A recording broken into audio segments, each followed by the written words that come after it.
तो फिल्म की शुरुआत में हमें असा ताकुमी से मिलवाया जाता है। आज वो बहुत खुश थी क्योंकि उसके माता पिता उसे स्कूल से लेने आए थे और वे सब एक साथ आइसक्रीम खाने वाले थे।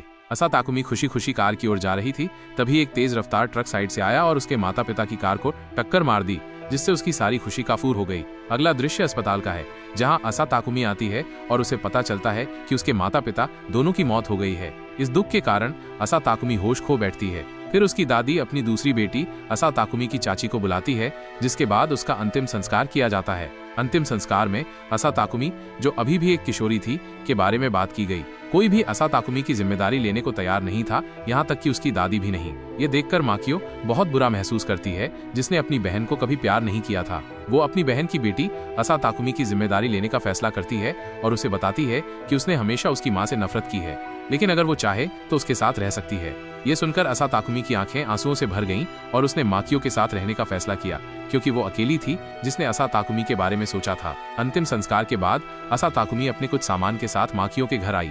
जब माकियो ने दरवाजा खोला तो उसने असा ताकुमी को 5 मिनट तक बाहर इंतजार करवाया और फिर उसे अंदर ले गई।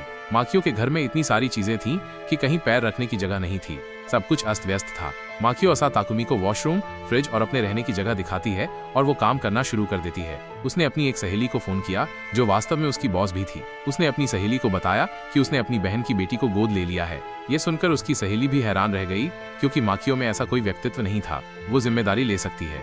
उसकी सहेली को याद आया कि जब उसने माकियो से अपनी एक बिल्ली को 3 दिनों के लिए अपने पास रखने के लिए कहा था, तब भी माकियो ने मना कर दिया था। अब बात ये थी कि उसे असा ताकुमी को कानूनी तौर पर गोद लेना था। उसकी बॉस सलाह देती है, अपने पुराने दोस्त शिंगो से संपर्क करो, वो एक वकील है और वो सभी प्रक्रियाओं को जानता है। खैर, अगले दिन हम देखते हैं कि माकियो सुबह सो रही थी। असा ताकुमी को स्कूल जाना था। वह उठी और तैयार हो गई। उसने नाश्ता बनाया, फिर वो माकियो को बताकर स्कूल चली गई।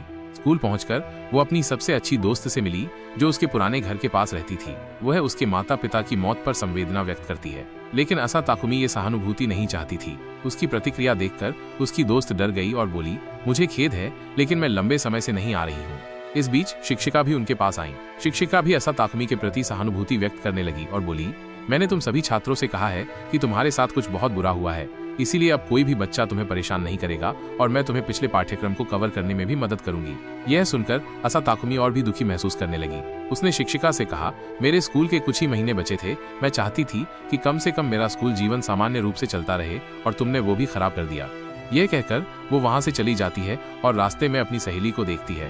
वो उसे ये भी बताती है कि वो उससे नफरत करती है। वो इस समय बहुत टूटी हुई और दुखी थी। वो अपने माता पिता के घर गई और दरवाजा खटखटाने लगी। जब बहुत देर तक किसी ने दरवाजा नहीं खोला तो उसके पड़ोसी ने उसे पीछे से देखा और बुलाया।